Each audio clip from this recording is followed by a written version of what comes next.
Here's a real-life scene from the streets of downtown Glasgow, captured on closed-circuit television cameras. Roving bands of young guys make their way through the street. They move in on another youth.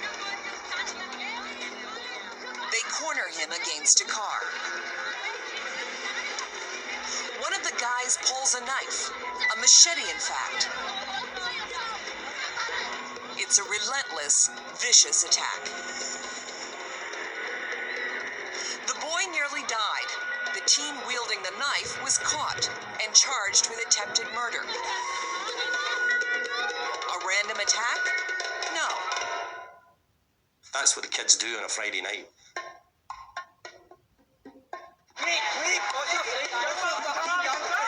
They will be sober when they leave home. They will take a knife with them. It will be a locking knife. They'll hide it down the front of their shorts. They'll go a short distance and they'll meet some of their friends. They'll share a bottle of wine. They'll share some high-strength lager or beer. Then they'll meet another group, and the other group will be the opposition, who will have had the same preparation for the evening. And then they'll fight. So can I ask you a question? Is that what they call a chip? That's a slash.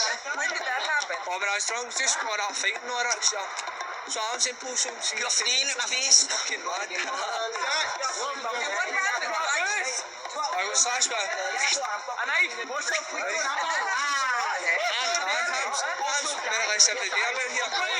And they could fight 100 times, and the worst that will happen is somebody will get caught and be kicked several times, or someone will get punched. But now and again, two men will square up, or young men will square up, one with a knife and the other with a baseball bat. Who dies and whose family visits the grave and whose family visits them in prison is completely random. Knife crime is pervasive in Glasgow. You're lucky to be alive. Every 6 hours, someone reports a serious slash to the face. The scars are worn proudly, a measure of their manhood. These boys are from Postle Park, an area rife with gang activity. It's the way of life. What do you mean? Just push your face somewhere, people try to fight me in the town centre. Yeah, so. And it turns ugly? Right, sometimes. Recreational violence and territorialism. What's recreational violence? There's no profit. If you're a robber and you present a knife to somebody and say, give me your watch, there's a profit in that. You're getting a watch for your trouble. With territorialism, recreational violence is just, why are you fighting? Because you don't come from here. We come from here, you come from there, we fight. What causes the fight between gangs? Rivalry. Rivalry over what? Because people want to be the best. The best at what? Best at fighting, madness, no? That's why I'm moving to Glasgow, and I'll sue asses to the ground.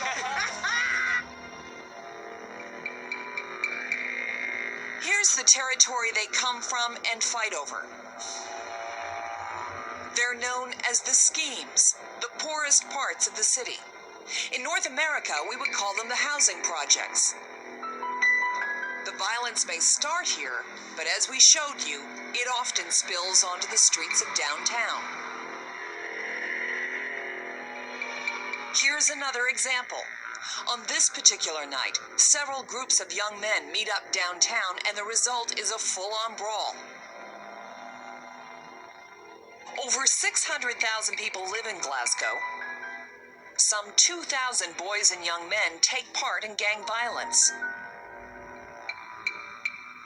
There's nothing to make them think twice. Kathleen Mulhall has lived in the Postle Park neighborhood her whole life. She knows some of the gang members here only too well. My brother was attacked by a gang, and the injuries that they gave him caused him to die. How old is he? 37. Kathleen's brother Stephen was walking across a local park one night when he was attacked by a group of boys. There was bricks and bottles and stones used, and there was also a metal scooter. that was used to strike Stephen in the head. A scooter. A scooter. Oh. Like a manual scooter. The kind a child would Yes, yeah. The impact that the scooter had in Stephen's head caused a fractured skull, which caused a blood clot, which over a period of time, because the blood clot was growing, caused Stephen to die.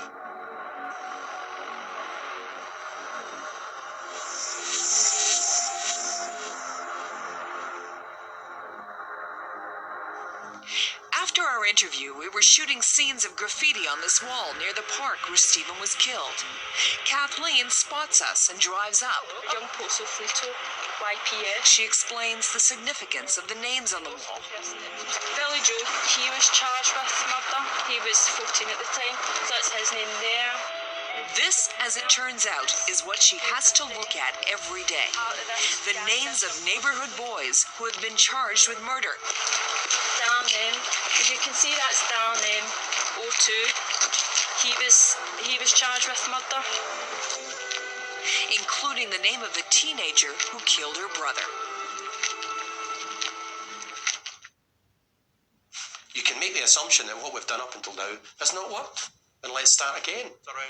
John Carnahan has been on the Strathclyde police force for over 30 years, investigating these crimes every day, chasing and arresting young men. In fact, Carnahan has a permanent reminder of what it's like on the street.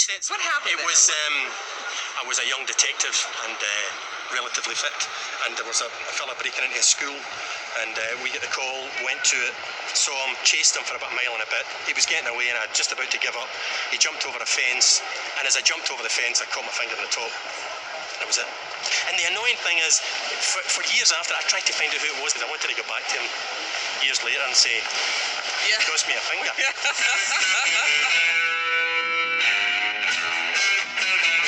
The blade culture in Glasgow is nothing new. Even a stabbing might not get more than a few lines down column in the Glasgow papers, because in this city of violence, ordinary stabbing is hardly news anymore. For the last 30 years, the headlines have been practically the same as they are today.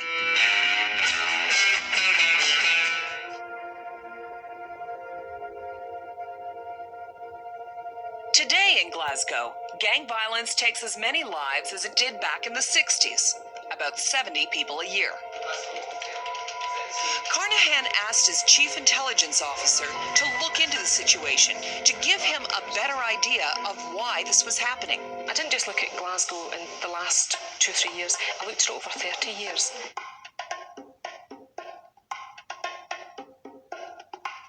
And what we found was that despite all the effort and money and time that we'd spent, we had made no appreciable impact into violence in Strathclyde. Nothing.